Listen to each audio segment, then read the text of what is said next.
John in the consort for the beautiful music. A wonderful piece that is very timely at this time of year as we look around and enjoy the changing colors of leaves and the beautiful fall colors.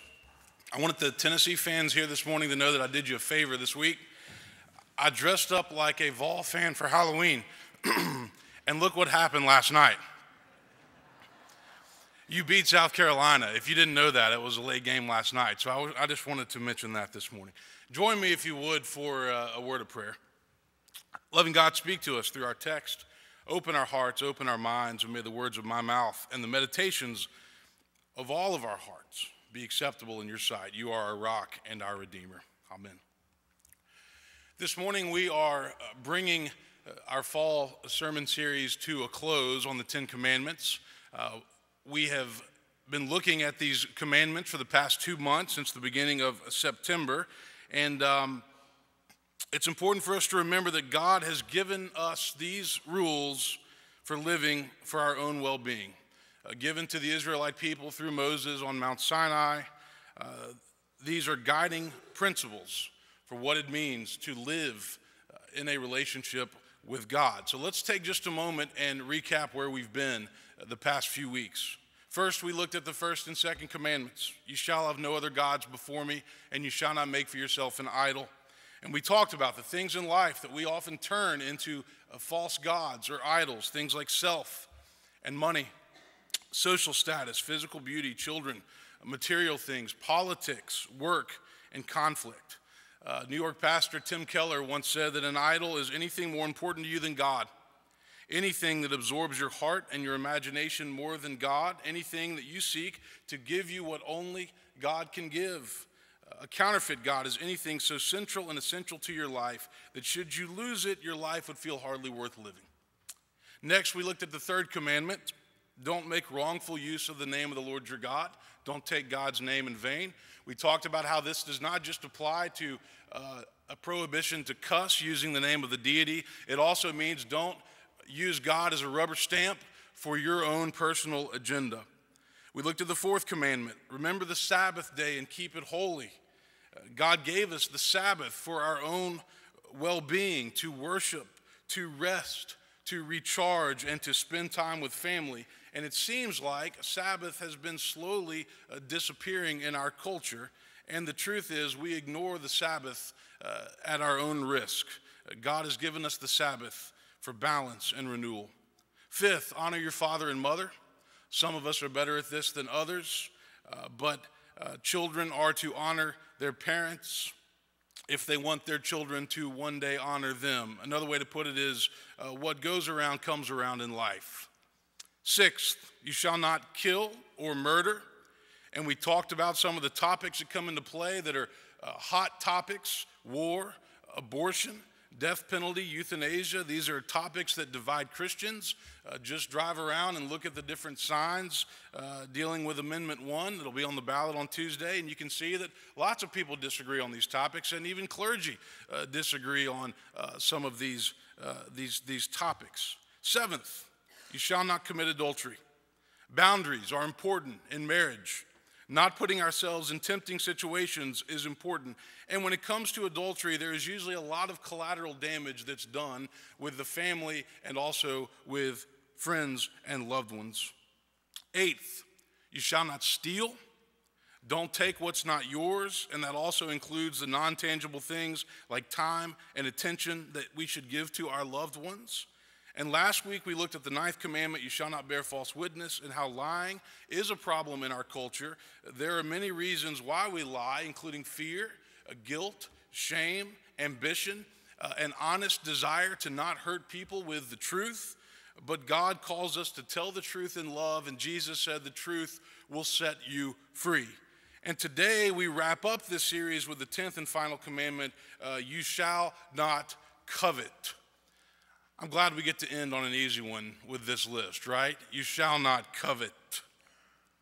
Here's how coveting could be defined: to strongly wish for, yearn for, long for, or desire something that belongs to somebody else. Lusting is often associated with coveting. Envy, jealousy, and resentment are often what lead to coveting.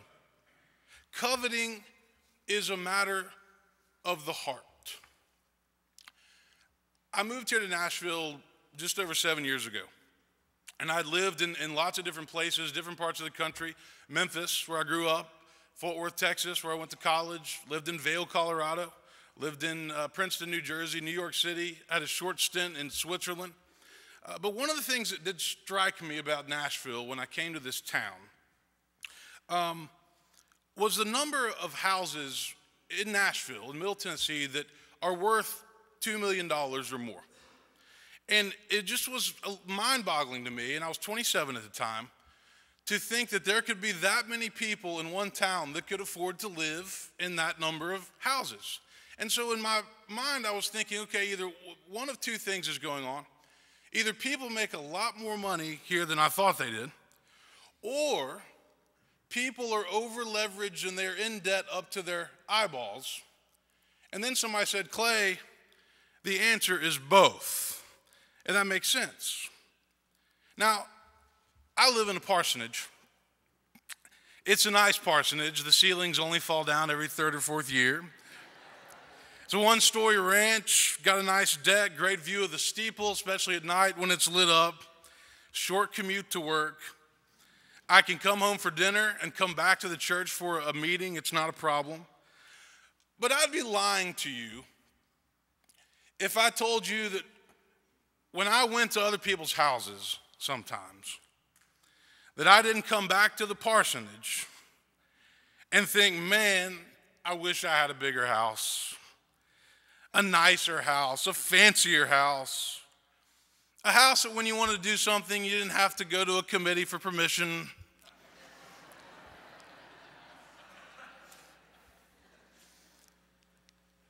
But God says, you shall not covet your neighbor's house. You shall not covet your neighbor's wife or male or female slave or ox or donkey or anything that belongs to your neighbor. As if the other 9 commandments haven't been hard enough, we get to close with this one. Don't covet. I mean, don't we live in a culture with an economic system that to some degree basically fuels itself on coveting? Aren't we told over and over again by marketers and advertisers that we deserve things that are bigger, better, nicer than what we have right now? Aren't we told that we would be so much happier if we just went out and bought whatever it is that's being advertised at that present moment? Because we deserve it. Isn't the basis of the American dream predicated on the fundamental concept of having a better life than the previous generation? I mean, don't we want to give our kids more than we had growing up? We want to give them something bigger and better, right? And we wonder sometimes why so many people are unsatisfied and why so many people feel entitled. There was a study done by some researchers at Princeton asking the question, what level of household income do you have to have in order to be happy? And they used Gallup data from roughly 500,000 Americans, and here's what they found. The comfortable income standard for happiness in the United States is somewhere around $75,000. In other words, once a household income is above $75,000, they found that there is not much correlation to increased happiness. Now, clearly, these people did not come and survey the wonderful people of Green Hills in Nashville. But what they said is that once you get above $75,000, your happiness level does not go up in proportion to your income. Yes, you might have a nicer car or you might have a bigger house, but your basic needs in life are still being met.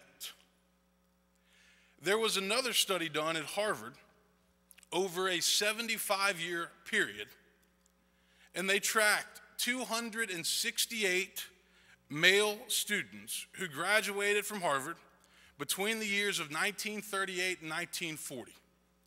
All men who are now well into their 90s if they're still alive.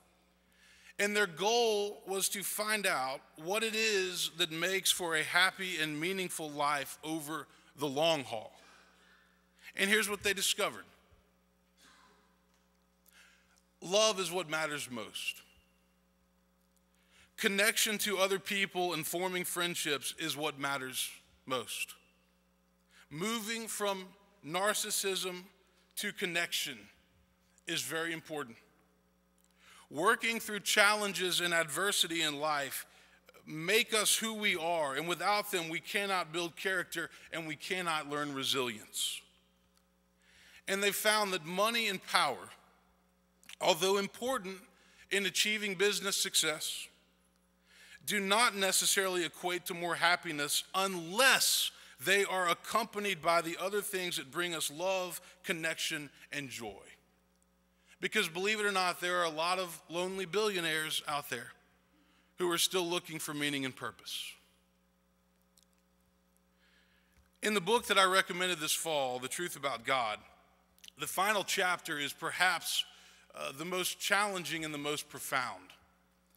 Hauerwas and Willimon talk about desire, which is a big part of coveting.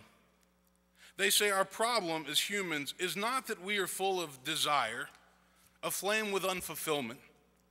Our problem is that we long for that which is unfulfilling. We attempt to be content with that which can never satisfy. What we want is power and status. Like the rich fool in Jesus' parable, we attempt to resist knowledge of our own insignificance by insulating ourselves with things. A loss. We find that no matter what we have acquired, there's always somebody that we envy. They say the commandment against covetousness may be one of the most accusatory for those of us who live in a society of seemingly unquenchable acquisitiveness, where greed appears to be a necessary component to keep the economy running smoothly. And one of the reasons that I like Hauerwas and Willimon is because they don't sugarcoat it. I don't agree with everything that they say, but they come out and they challenge you, and they're not afraid to do that. In the book, they talk about one of the guys who invented Woolworth's department store years ago and how they revolutionized shopping. It used to be that you would go into a department store and the clerk would meet you and you would tell the clerk what you needed and what size you were, and they would go to the back and get it for you, bring it back out, you would pay, and then you would leave. Well, the founders of Woolworths had this revolutionary idea that if you put all the inventory out on the floor on tables, then people can walk around and they can hold it and they can touch it and they can see it. And the rest is history. I mean, we can walk into the mall to get a pair of shoes, and $1,000 later, we come out with 5 or 6 things that we didn't know we needed, but we needed it, right? All of us, every single one of us is guilty of turning to things to fill spiritual voids that only God can fill. And the answer is not to stop shopping. There are things that we need, there are things that we want. The answer is to stop looking at things to fill spiritual voids, because the relief is always temporary. In Luke 12, Jesus gives us the parable of the rich fool. And there's one line in that passage that I want to lift up because I think it is so important. And Jesus is talking to somebody who's in a family squabble about the inheritance. And what does he say? He says, your life does not consist in the abundance of possessions. Let me say that again. Jesus says, your life does not consist in the abundance of possessions. He didn't say we can't have possessions. He said that if that becomes the main focus, the thing that defines us, then we've missed the point. So how do we stop coveting? because we all do it. You might even have done it this morning in the parking lot, walking into church. We all do it. How do we stop looking around at what everybody else has and wishing it was ours? How do we stop comparing ourselves to other people? How do we stop feeling inadequate because others have more than we do? I'll leave you with 2 words to think about. The first word is gratitude, genuine gratitude. And the second word is perspective. It's now November. We're entering the season of Thanksgiving. And we should all acknowledge that coveting keeps us from being grateful. Grateful for the many blessings we have, our family, our spouse, our children, our church, our health, our job. The list is long. When we're busy coveting, when we are busy focusing on what everybody else has that we don't have, we are unable to be grateful. Meister Eckhart once said, if the only prayer that we ever learn to say in life is thank you, then that would be sufficient. Paul writes in Philippians, whatever is true, whatever is honorable, whatever is just, whatever is pure, whatever is pleasing, whatever is commendable, if there is any excellence and if there is anything worthy of praise, then think about these things. If you're looking for a book in the Bible to read during the month of November, every year I say read Philippians. 4 chapters long. You can knock it out in one setting or between now and Thanksgiving. Read Philippians in the New Testament. It's occurred to me many times before that the same passion in life that gives us drive and desire and ambition is often the same passion that keeps us restless and never satisfied, because we have a hard time turning it off. So we have to stop and be grateful along the way, because what good is the destination if you don't enjoy the journey? The second word, perspective. Sometimes it's good for us to get out of our little world. This Saturday morning, 23 of us are going to get on a plane and fly down to Guatemala. 23 adults from Woodmont for a mission trip. Now, I've never been to Guatemala before, but I'm excited about going. As a church, we're going to continue our ministry down there of sponsoring children. We now have over 80 children that are sponsored by Woodmont folks. And we're going to continue building houses for the people of that country. The youth over the past month and a half have just raised $20,000 through their Guats Up campaign. If you got flamingos in your yard, you were a part of it, right? $20,000 will build 5 houses in Guatemala, which is amazing because $4,000 builds a family a house down there, and then they don't have to live in a mud hut. But you know what? It doesn't take leaving the country to get perspective. Go out on the food truck. Go up to Morgan and Scott counties in East Tennessee and see how some of the folks live up there. Go across town. Sometimes we need to get out of our bubble to recognize how blessed we are, to recognize the things that we can do to help other people. Because if we don't get out of our little world, then sometimes coveting becomes a habit. Life is not about sitting around wishing that we had what other people have. That's a sad way to live. It's a miserable way to live, honestly. Life is about being grateful to God for what we do have and then using it to bless others. Amen.